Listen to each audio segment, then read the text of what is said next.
So we're back with another episode of Kundalini Without the Cult, and I'm really pleased with the response that we got from all of you who are listening and tuning in on our social media outlets and wherever you're listening to the podcast. So it's awesome to be back for another round. I think this is really important as far as a conversation is concerned, and I'm really honored to get to do this with you, Guru Singh. Yeah, me What are too. your what are your thoughts this week about what's happening with this work or even outside of this? Just want to check in with you and see where you're at. First of all, I want to just share with everyone what passed through my mind when you said, really honored to be with you, Guru Singh. And I said, yeah, me too. So what does that mean? Does that mean that Guru Singh is honored to be with Guru Singh? Well, Or Guru Singh is honored to be with Tiaga Prem? What I was meaning was that it's an honor to be with Tiaga Prem, just so that everybody gets really clear on that. it's an Um, honor to be here together. Yeah, it's an Yeah, honor to I'm be. with you. It's an honor to be. It's an honor to be. Yeah, that's even better, isn't it? It's an honor to be here now, right? There we go. Um, Speaking of be here now, one of my favorite conversations with Ramdas was a conversation around the the scandals that will always happen, wherever you are, whether you're in a sporting uh, circumstance, environment, or you're in a political environment, or you're in a religious environment, scandal, or a spiritual environment, scandals are going to happen. And one of the things that Ram Dass was so clear on was that the scandal is, you know, a bit of a challenge and a bit of a test to determine whether or not you're going to relate to the scandal or you're going to relate to the curriculum of what it is that you're practicing. And if you relate to the scandal, that means that your dedication to the curriculum is weak.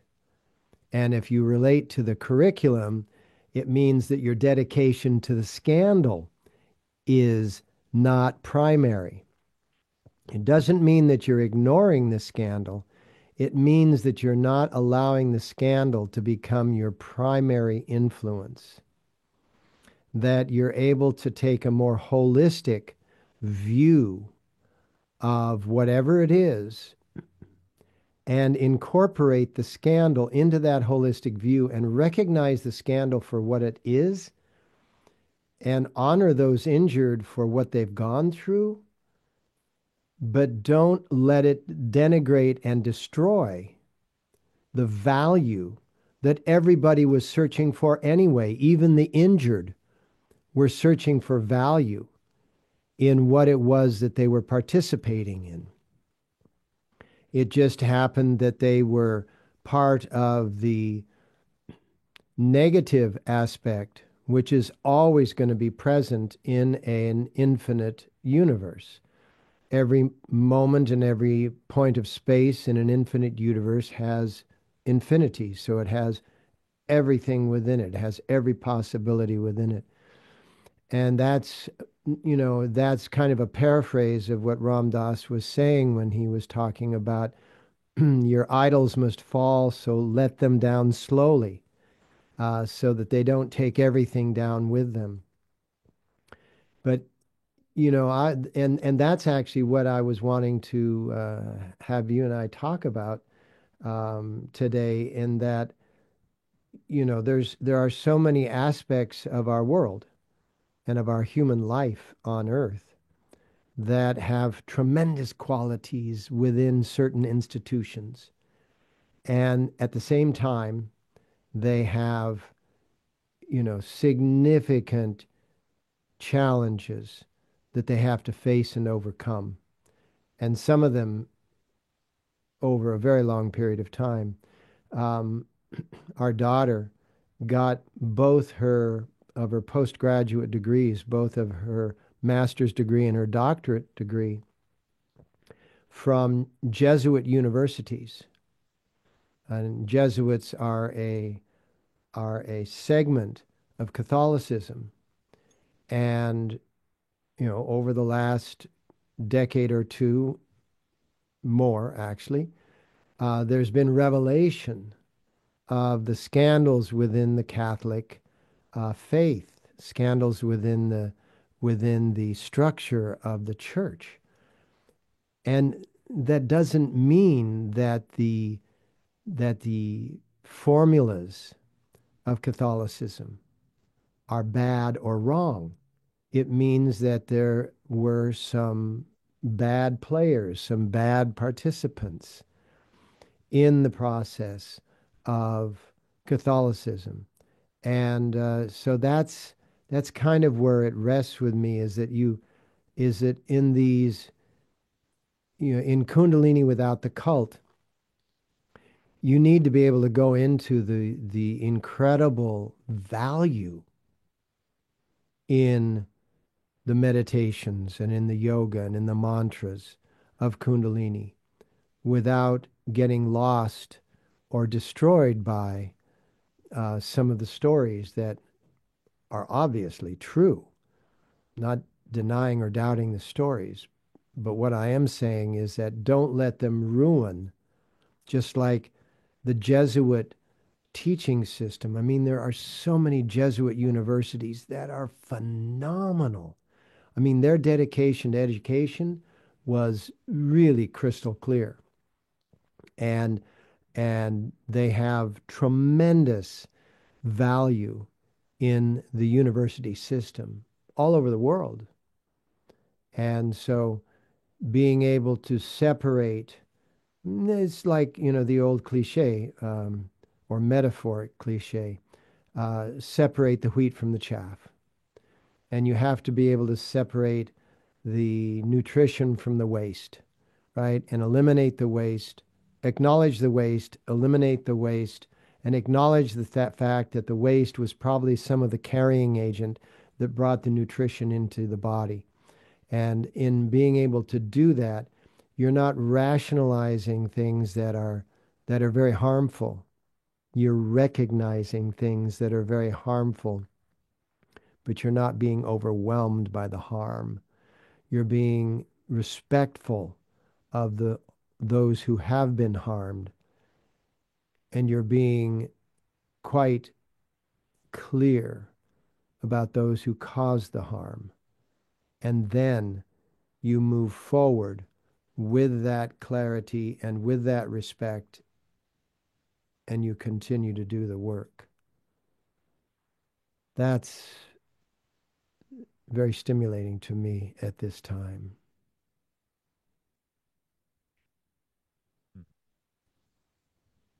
Yeah, you touched on something there where it's like having to be established in the experience that comes from, like in this case, the practices. And that has to happen from experience, where it's like I could have a little understanding of what comes out of a regular practice. And then if something shakes or like shakes the foundation of that, like I hear, some rumblings of problems or scandal, as you said, or doubt of any kind comes out up, like doubt in the teacher or doubt in myself or doubt in the format. And if I don't have that establishment or like a foundation or a solid Mm. connection or experience of like what comes out of it, that's going to challenge that. And Hmm. in some ways, that's a necessary part of building a practice. I often say Agreed. to students that I have, like the difference between an experienced practitioner and like a novice practitioner would be that the experienced practitioner, they know the benefit of the practice that they're doing, cultivating it over time, so that when something comes up to challenge it, they still face the challenge. Like it's hard to get out of bed, or you have doubt, or sickness or death, or all these things come up in your life. But you are established in knowing the benefit of it, and so you continue doing the techniques. And then the novice practitioner, they don't yet have that deep felt sense of the experience of the technique. And so when the challenge comes, um, they may just throw up their hands and not do it or be overcome by the challenge. And in some ways, I'd love to hear your thoughts about this, but in some ways, that's almost like a necessary part of building that um, awareness, where it's like you have to face the challenge and you have to, well, not have to, that's not the right word, but it's a necessary part of the process in order to experience the fruits of the practice. Does that make sense? Yeah. And one thing that I really appreciated in what you were saying is that you acknowledge the challenge rather than avoid the challenge or um, cover up the challenge in order to maintain your relationship with your practice. And that's really important is that you're not hypocritical, in other words, right? That you're not glossing over what is it called? Gaslighting. Mm. And there's another word, spiritual bypassing, right? Spiritual bypassing. And this is, we're not gaslighting and we're not spiritually bypassing in this conversation. What we're saying is that sometimes it's necessary to experience the challenge in order to gain the strength, and then sometimes it's not. But when it is, that's what you were really talking about, Tiago Prem, that when it is, that's when it's necessary to really hold on to your practice so that you cannot bypass or gaslight the facts of the challenge and claim that they don't exist or claim that it couldn't be, and all those things that so many have either done at one extreme or, as you described, at the other extreme, thrown the entire thing away and said it's all just nonsense. It's all creepy. I can't be bothered with it. And those two extreme responses are not are not growth responses. They're not responses that are going to enable growth. And so my response to what you were saying is that what I just said is that you're right. It may or may not be necessary to experience challenges when you're going through great growth because sometimes the pathway is easy, sometimes it's not. But when it's not easy, face it full force and then find the angle at which you can use that raw energy because it's at just butting heads with it, it's ugly. If you take a slight angle and use the energy that you gather from that slight angle, which is called tacking in sailing, and it's called being tactful in human interaction. By taking that slight angle, what we end up being able to do is we gain the energy to assist the victims, whether we do it personally or we just do it collectively at distance. And we also gain a greater perspective within ourselves of what not to do, because we learn from the mistakes.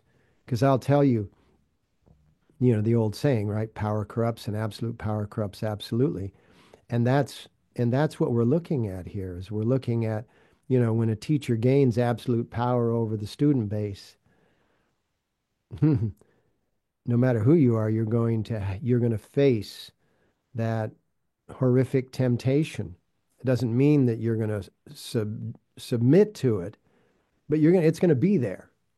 That temptation is going to be there because none of us are beyond, the human reaction. And Yeah.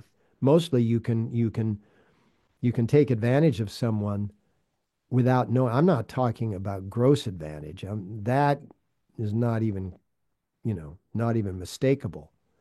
But you can take slight advantage of someone and not know that you're doing it if you have tremendous power. Yeah, especially in the initial um, when that starts happening, like the Hmm. beginning of it. There's like these moments that are like potential turnaround points, even like when it comes to addiction. Like there are moments where people are like, I knew that I was losing it, like whether they're like gambling or like taking drugs Mm. or something, like at first they're experimenting and then there are these little signposts that are like, uh, this might not be the right route.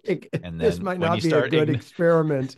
yeah, so This, when you I, start ignoring the signs, like actually that's kind of the addictive behavior, isn't it? It's like the yeah. signs show up and you ignore them and go anyways. That's the addictive behavior. And this in this particular example you're sharing, that would be like an addiction to power over Hmm. somebody else, right? And also sexual addiction, because there are a lot of stories of spiritual leaders who had inappropriate sexual relationships with students, you know, over the decades. And, that's clearly, on the line or on the border or within the territory of sexual addiction Mhm. as one of the addictions that you would be referring to. Yeah. So you see the sign, you ignore it, and then the more you ignore the sign, it becomes normalized to your own psyche or experience. And And then what, you start making up excusing stories yeah, that, to cover up or to often I think the cover up too, as like a person. I mean, for those of you who don't know, I'm a sober person, and because of like harmful patterns with substance abuse, like often when you're covering up your own tracks, in my own experience, like you're doing it because you want to do better, but you're so caught up in this like distorted view of reality causing harm to others that your attempt to cover up to do better, it actually like contributes to you like getting stuck in the loop, and then the loop gets more severe the more you, instead of like telling the truth and being honest, where you're like, I have a problem, I keep doing this thing, you go, if I can just cover this up, I'll do better next time.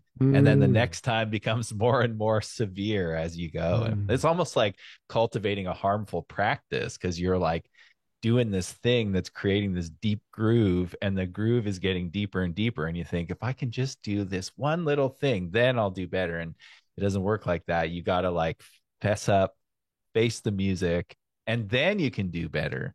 But you can't do it by pretending that this doesn't work. I want to jump on a phrase that you just used. You said cultivating a harmful practice. You said it's like you're cultivating a harmful practice. Think of that word cultivating, because that's the first four letters of the word cult, right? And, cult where is a culture that cultivate the attitude towards the word cult in today's world is where a culture is cultivating bad habits, right? And excusing them, gaslighting them, right?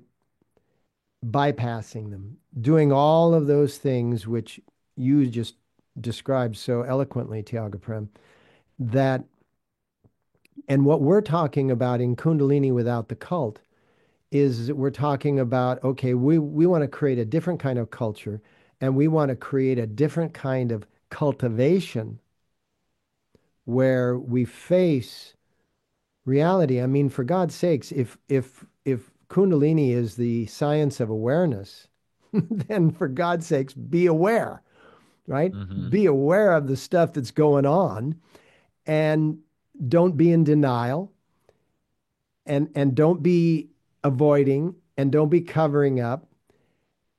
And like you were just saying, fess up, right? Fess up and face up to what is taking place, and then create avenues for people to walk in alternative ways. And Yeah. I love how, incredibly honoring you are to be able to, and humble to be able to, fess up to your own patterns that you noticed over the years. Um, it's Yeah. it's it's really important that we that we establish that kind of a routine when we start developing that power. And my way of working with it, knowing that, people can get into, you know, depending upon the way in which they have grown through their years, they can go from respect to ultra respect to idolatry. Mm. And what I make sure is that we always maintain it at respect, that we respect each other so that we don't ever allow the idolatry to superimpose itself. You said something very clear in that, the early stages, the early warning signs of addiction. I would say that one of the addictions of spiritual teachers is the addiction to idolatry, right? The addiction to having their students unquestioningly following their directives. And and that's a trap. Definitely. That's a real trap. And one of the reasons that I don't maintain personal email, I don't maintain personal text. Everything that is every way that a person can communicate with me is also shared with my wife because my wife keeps me really honest, right? My Hmm. children keep me really honest. My grandchildren keep me really honest because they don't idolize me. And they can tell if I was slipping into, being fed by idolatry, and they would call me out on it in an instant. And that's something that is Yeah. important. That's like in other forms of addiction, that's like having a sponsor or having an accountability buddy. Yeah. And 100%. yeah, and those are the ways in which we are able to not think of ourselves as being beyond temptation, Hmm. but thinking of ourselves as being protected from temptation by having accountability people that are around us that can warn us if we can't see it ourselves. Yeah, and keep that level playing field. I think about Guru Nanak talking about no one being higher, no one being lower. And we're talking about the pedestal here, putting that's the idolatry, right? Putting something on a Mm. pedestal, and often have a cute little saying as a good reminder for yoga students, and that is, when you put someone else on a pedestal, you put yourself in a pit, and we don't want that. We It's a don't want level, that. playing field. And I wanted to add something to this because I think it's an important part of how we started the conversation, and that is, well, maybe two elements. One is that, are you putting your emphasis in your practice on the institution, or are you putting your emphasis on the experience that comes out of the practice that you're Mm, having? mm, And mm, if you're putting the emphasis on the institution, then mm, that's gonna crumble in some way, because the institution, it has filled with humans that have flaws. mm. And also, if you put your emphasis, or faith, if that word resonates for you, but we'll call it emphasis for now because faith sometimes is a hard word for some folks. If you put your emphasis on, the institution, you know, that's also where you can end up being manipulated and exploited. And you want to be really cautious of, if you are putting your emphasis in the institution and it's coming from a pure place, like you mentioned in the previous episode about of bhakti or devotion. If you are putting your emphasis in the institution, you open yourself up to be, exploited, and then Right. you may miss out on like what the benefits of the practice are, and then you can get so far down the line that, if there's ever any bumps, then it all sort of falls apart because you lost sight of what you're doing. And then I want to add to that sometimes the players in the institution have gone through that process. Like I noticed in some of the traditions that I practiced and continue to practice the techniques today, I noticed like a theme here, and the theme was I love what you said that like they didn't bring their family into the conversation, especially men, but also I noticed that they stopped practicing. Like Mm-hmm.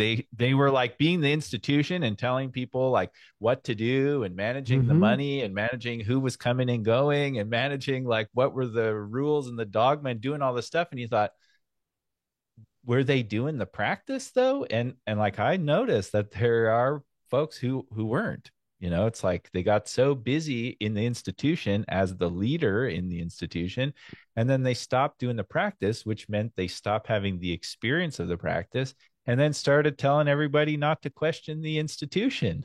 When actually, like if your focus, your emphasis is on the experience of the practice, it's all about questioning the institution.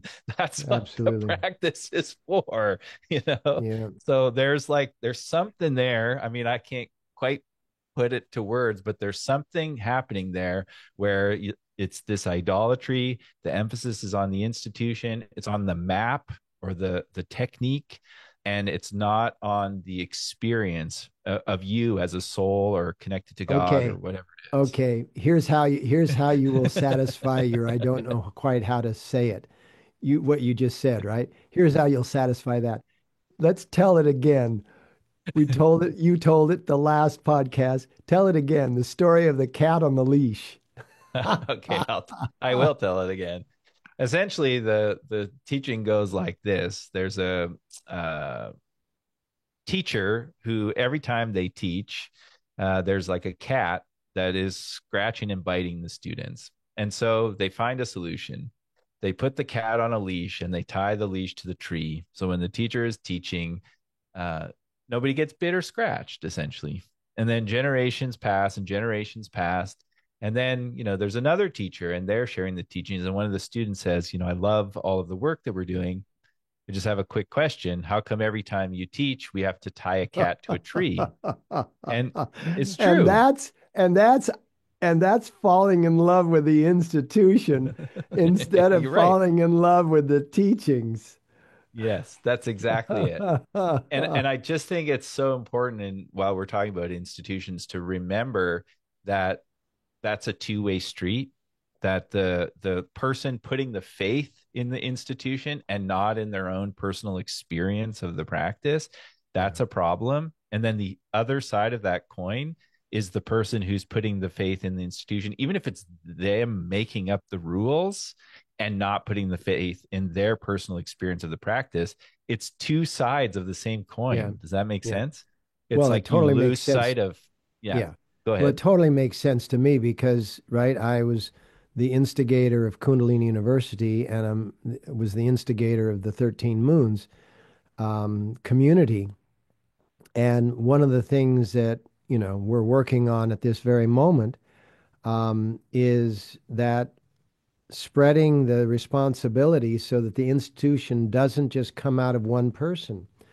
So when the institution can come out of many people, then you have that focal point spread out, and then if one of them falls and becomes creepy, right? The whole institution doesn't look creepy. Mm. And that's the importance of the parasympathetic nervous system taking a step back and looking at the nature of the moment.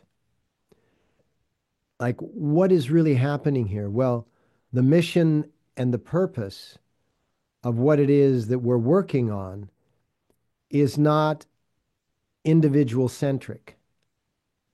It's not about finding the greatness in an individual. And it's not about finding the greatness in an institution. It's about finding the greatness within yourself. That's been something that I've worked with my whole life because I was raised by yogis that were an artist and a musician that didn't have a disrespect for religion, but they didn't have they had more respect for the self. They had more respect for the self-awareness than for some external component that was supposed to give it.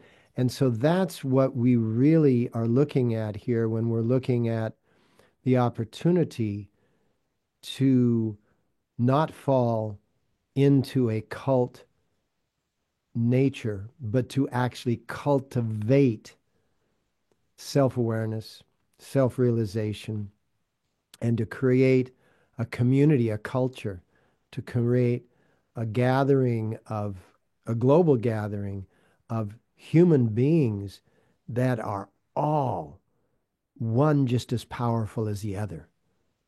And then nobody gets idolized, but everybody can be mimicked. Like we can mimic each other in order to gain the powers that each other have, but we're not going to worship each other. So in the way I look at it, and you used this word earlier, bhakti, the way I look at it, it's the new form, it's the modern form of bhakti. It's the science of bhakti, transformed into a modern application. Yeah, it's like a bhakti without hierarchy, which is the Ah, mission of Guru good Nanak point. too, Yeah. right? This it's like a social movement that has this devotional element, but the devotion is to the collective. It's not to some form of idolatry. And it's also encouraging, like looking at, is the institution that's put in place, is it there to inspire questions, you to ask questions, or is Yeah. it trying to silence your questions? And if Right it's trying on. to silence your questions, then it's time to not run away so much as to go like, we're going to change this thing.